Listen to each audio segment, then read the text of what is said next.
Podcasting, the latest frontier. These are the episodes of a Catch as Catch Can podcast. Its continuing mission: to explore strange, nerdy topics, to chat about sports, movies, sci-fi, and so much more. To boldly pod where this nerd has gone before.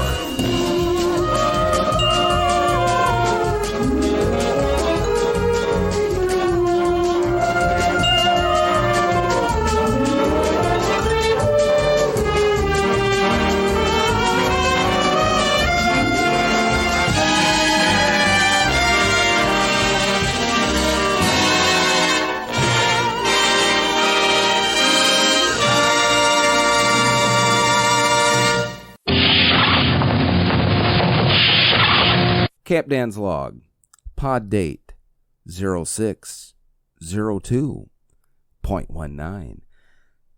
On this episode of Too Boldly Pod, we're going to preview the new History Channel docuseries Unidentified, Inside America's UFO Investigations.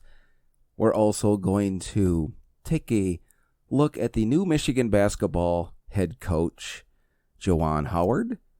We're going to try to figure out whatever happened to John Titor. We're also going to have a fun little Too Boldly Pod question, and we're going to take a look at what's in the news. So, Scotty, set phasers on stun, engage.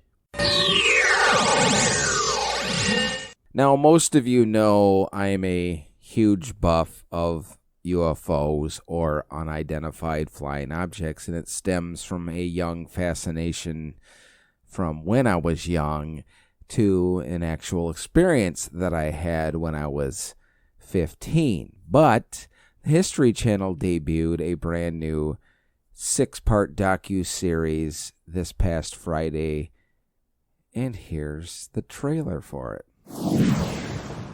I put my entire career on the line because I believe in what I believe in. He ran the Pentagon's top secret UFO program. They tracked 100 of these things.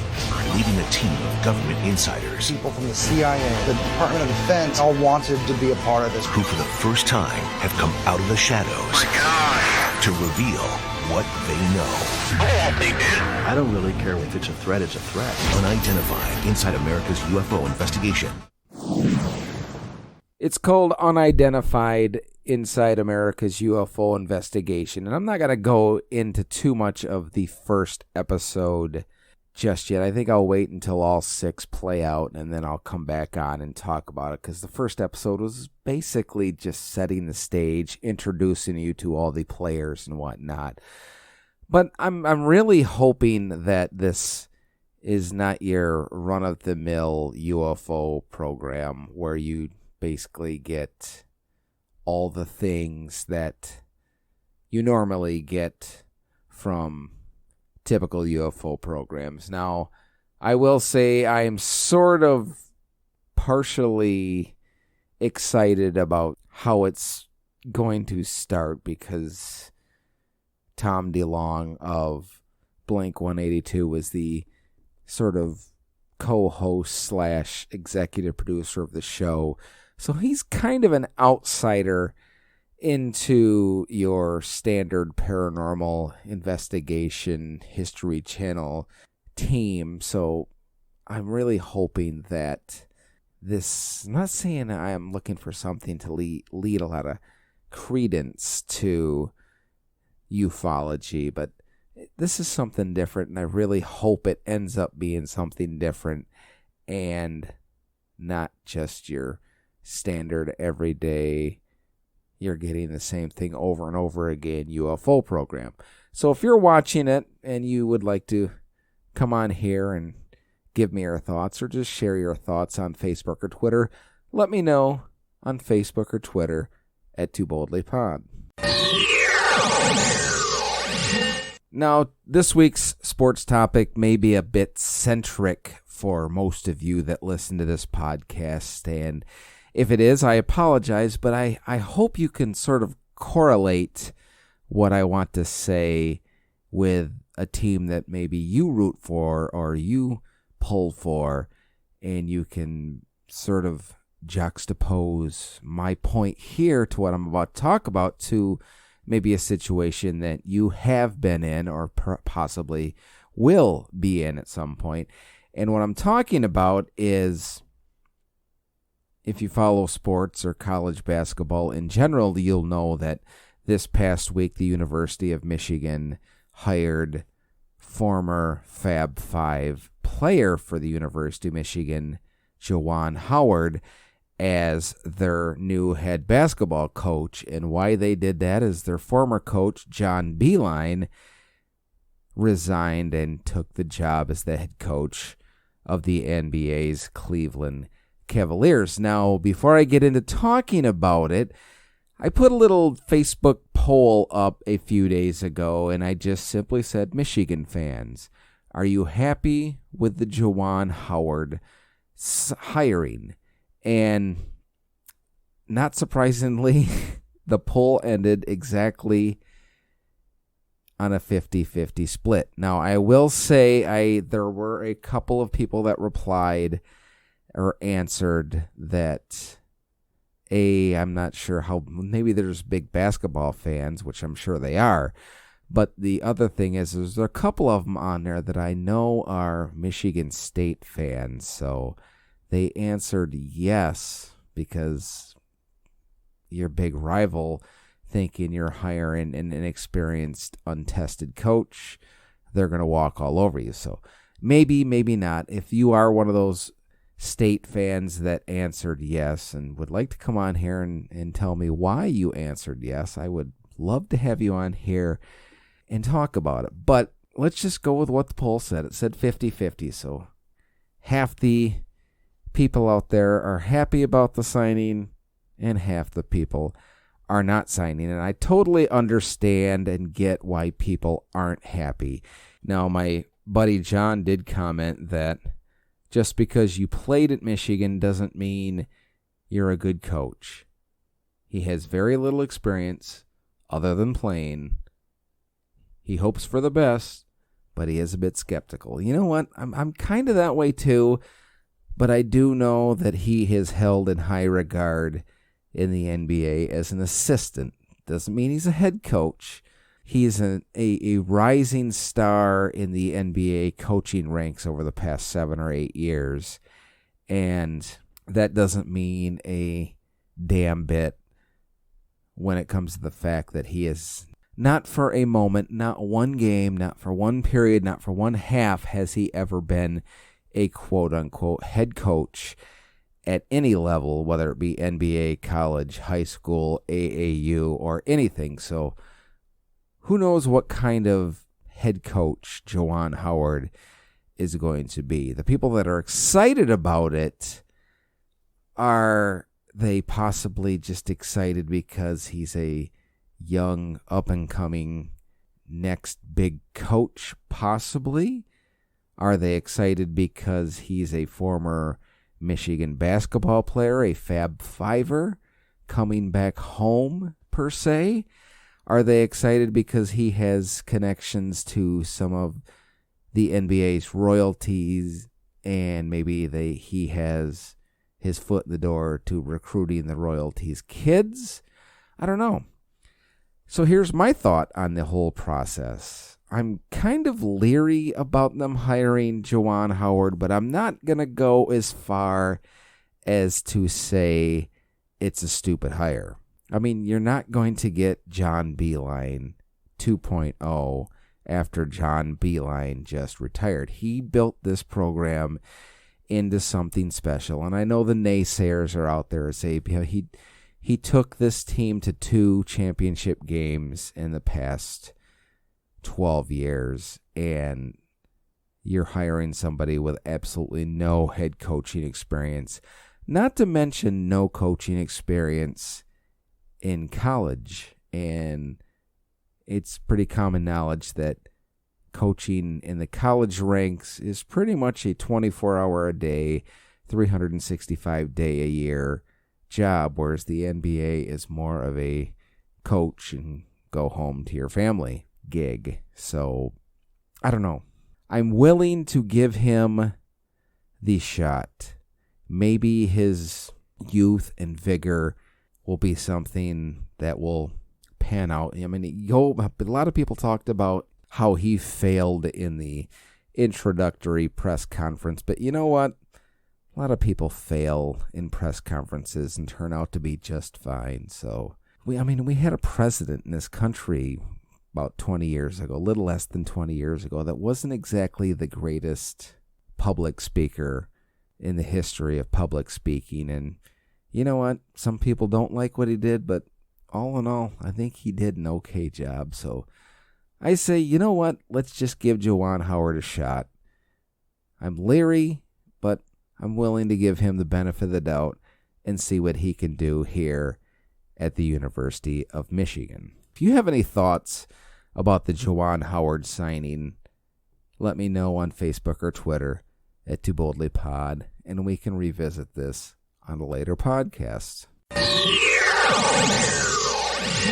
Now, to kind of keep the sports topic going, this week's Too Boldly Pod question is sort of a sports question, and I freely admit I stole this from a sports talk terrestrial station, and you know what? It was such a great question. I thought I would throw it out to all of you, and I got some great responses to it. So the question is, if you could go back in time and see one of the greatest athletes or teams play in person in their prime, what or who would that team or athlete be? And like I said, I got a lot of great responses to it. Noted author W.C. Hoffman replied, I was at the Palace when the Pistons finished off the Lakers. I'd go back and do that all over again. The energy in a building after a championship is something you just can't explain. Then he said, hashtag going to work. So we're talking about the 04 Pistons there. My friend Narek had a great one, and her reply was she'd go see the Miracle on Ice. Kate replied, I would have loved to have seen Greg Maddux pitch at the height of his talent. I mean, even at the end of his career, he was frickin' fantastic and fun to watch, but to see him in his prime would have been great. Mark replied, luckily on occasion, I still get to see Tiger Woods make a cut. And yeah, okay, Mark. Dave replied, would really have liked to have seen Sam Malone striking out the side while totally tanked. Dave. Author Paul Canellis replied, mine is purely sentimental, would love to sit in the Silver Dome. Billy Sims in the Dome was a magic combination, and my dad, uncles, and I saw a lot of those Lions home games. He was the first sports superhero for me. That's a good answer, actually. I wasn't thinking Billy Sims. I was thinking more Barry Sanders, but Billy Sims works too. Kelly replied she'd love to see Doc Ellis throw a no-no on acid, and that would be fantastic. Rob replied, I just want to sit back and have a beer and a hot dog and watch my 84 Tigers play. Kathy replied the Flint Tropics with Jackie Moon. She also replied Babe Ruth hitting his final home run. That would be a great one. Jeff replied the 1957 NFL championship game, just so I can see one before I die. And of course he's referring to the fact that that's the last time the Detroit Lions won a championship. And Jim replied another great answer, Mark the Bird Fidrich. Now, I've thought about this almost all week, and I don't know if I could really nail down, because I kind of want to go back and watch some of the greats play in their heyday. Man, it's tough. I'd love to see like what golf looked like in the 60s and 50s. I mean, compared to today, it just seemed like there was just so much. I mean, these guys today have talent, but they also have superior equipment to what those guys had in those days, not to mention better playing conditions. So I'm not really sure if I can nail down one answer to this or not. My all-time favorite player in football growing up was Steve Largent for the Seattle Seahawks, and I got to see him on TV, but I never got to see him in person. So maybe that would be my answer. I don't know. I'll think about that. And if you have one, let me know on Facebook or Twitter. Maybe we'll come back and revisit this Too Boldly Pod question at a later date. We all remember the early days of the internet, the infancy, its growth, and some of the crazy things that we read and we experienced and we took part in. And to a milder extent, some things we bought into, some things we believed, some things that we got excited for. And we remember AOL and chat groups and bulletin boards. And speaking of bulletin boards, earlier this week I was thinking, whatever happened to John Titor? You don't know who John Titor is? Well, John Titor is a name used on several bulletin boards in 2000 and 2001 by a poster claiming to be an American military time traveler from the year 2036. He made numerous vague and specific predictions regarding calamitous events from 2004 and beyond, which included nuclear war, but none of which has ever come to fruition. Subsequent closer examination of the Titor assertions provoked widespread skepticism, inconsistencies in his explanations, the uniform inaccuracies of his predictions, and later on in 2009, a private investigator concluded that Titor was likely a hoax created by Larry Haber, a Florida entertainment lawyer, along with his brother Maury, who is a computer scientist. The first post using John Titor's military symbol actually appeared in the Time Travel Institute forum on November 2nd, 2000, under the name Time Travel _0. And like I said, the name Titor, John Titor, was not being used at that point, and that post had discussed time travel in general, the first one being the 6-part description of what a time machine would need to have worked. The actual name John Titor was not introduced until 2001, when Time Traveler _0 began posting on an Art Bell forum, which required a name in place of a pseudonym for every account. The Titor post ended in late March of 2001, and around 2013, various websites reproduced Titor's posts, rearranging them into narratives. Titor claimed to be an American soldier from 2036 based in Tampa. He was assigned to a government time travel project that sent him back to the year 1975 to retrieve an IBM 5100 computer, which he said was needed to debug various legacy computers in the year 2036. The IBM 5100 runs the APL and BASIC programming language, and Titor had said that's what they needed to debug their computers in 2036.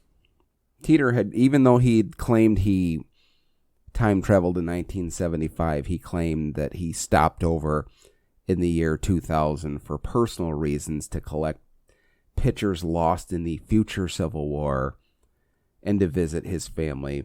He also claimed in some posts to be trying for a few months to alert anyone that would listen about the threat of Creutzfeldt-Jakob disease, which spread through beef products, and about the possibility of a civil war within the United States. Now, Titor described his time machine on several different occasions. In earlier posts, he called him a temporal displacement unit powered by 2 top-spin dual positive singularities. Earlier posts, he was more explicit, saying it contained 2 magnetic housing units for the dual microsingularities, an electron injection manifold to alter mass and gravity of the microsingularities, a cooling and X-ray venting system, gravity sensors, a variable gravity lock, 4 main and 3 main computer units. Now, according to his posts, the device was installed in the rear of a 1967 Chevrolet Corvette convertible and later mentioned a 1987 truck having 4-wheel drive. Now, as far as his predictions for the future go, the most immediate of his predictions was on the upcoming Civil War in the United States having to do with order and rights. He described it as being in 2004 with civil unrest surrounding the presidential election of that year. Now, some could say he sort of hit on that, but 2004 wasn't that far away from 2000 and 2001. He stated that the civil conflict had characterized having a Waco-type event every month that steadily got worse, and it would eventually pretty much be on everybody's doorstep and erupt by 2008. Now you may ask, how old was he supposedly in real life in the early 2000s? And he claimed that he was 13 years old in 2011, which would mean he was born in 1998. And he claimed that he joined the Fighting Diamondbacks, a shotgun infantry unit in Florida, for the last 4 years, meaning 2032 to 2036. In other posts, he kind of contradicted himself and described himself as hiding from the Civil War. Titor also claimed that the Everett Wheeler model of quantum physics, better known as the many worlds interpretation, was correct, and this caused a new time stream to form because of the time travel. This gives his predictions the ability to stand up to scrutiny and interpretation. So basically, the whole reason I even brought this whole thing up is it got me reminiscing about the early days of the internet, the whole burgeoning paranoia / conspiracy theory fervor that was engrossing our society, which seemed to really be taking off hand in hand with the internet and everybody's instant interaction with everybody. So, do I believe it? No, I don't. I, at the time, was a steady listener to Coast to Coast AM, so we got a heavy dose of the John Titor talk and story back in that time period. So, even then it was interesting to listen to, but even as much things that I believe and research and look into and are fascinated by, this one thing was one that I always sort of took as a grain of salt, enjoyed the entertainment aspect of it, but really did not buy any of it whatsoever. Now, if you're interested in learning more about it, there's articles all over the internet still to this day about John Titor, and I think they even made a movie about him or based a movie around this whole story, in quotes. So, but hey, you know what? If you are John Titor and you're out there, contact me on Facebook or Twitter at DoBoldlyPod, because I really would love to have you as a future guest. Get it? Future guest here on To Boldly Pod. If you have any thoughts about the whole Titor incident, or maybe you were part of the forums that experienced this firsthand, let me know on Facebook or Twitter at To Boldly Pod. And taking a look at the news this week, and this story comes courtesy of my buddy Dave, and it's from KARE 11 in Minnesota, and it doesn't get much weirder than this. The headline, Grad Party's 600 chicken finger order goes missing. 2 high school seniors were preparing for a joint graduation party this weekend when something went horribly awry. The 600 chicken fingers they ordered from a Maple Grove Raising Cane's had been picked up by somebody else, and the party started in an hour. I was in shock, one of them said, like someone stole our chicken. Their dad, Shane, was suddenly unprepared host as he had nothing to feed 300 guests. I never made a contingency plan for stolen chicken, he stated. 600. What do you do with all those chicken fingers?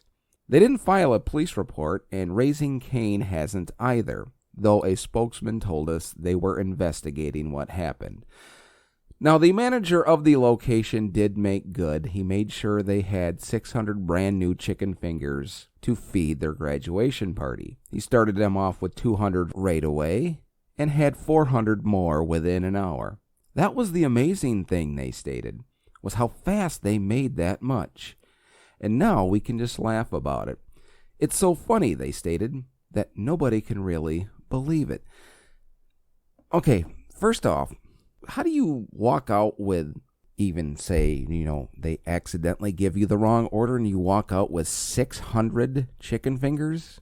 No, I'm sorry, I only ordered 2.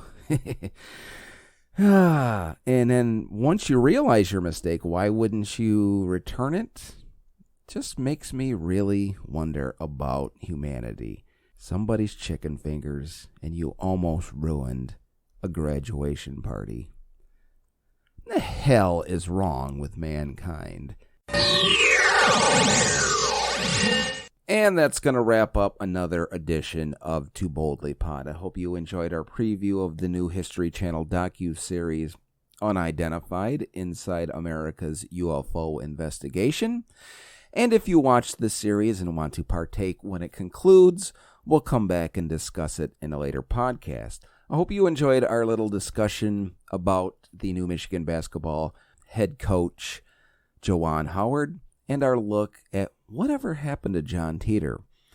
Thank you to everybody that answered this week's Too Boldly Pod question, and I hope you enjoyed what's in the news. Now, I usually don't have a closer to this podcast, and today is no different, but it being my friend Narek's birthday, and she loves the movie Roadhouse so much, I'm just going to close with this. I want you to be nice until it's time not to be nice. Talk to all of you next time. WLLP, Spock Rock Radio.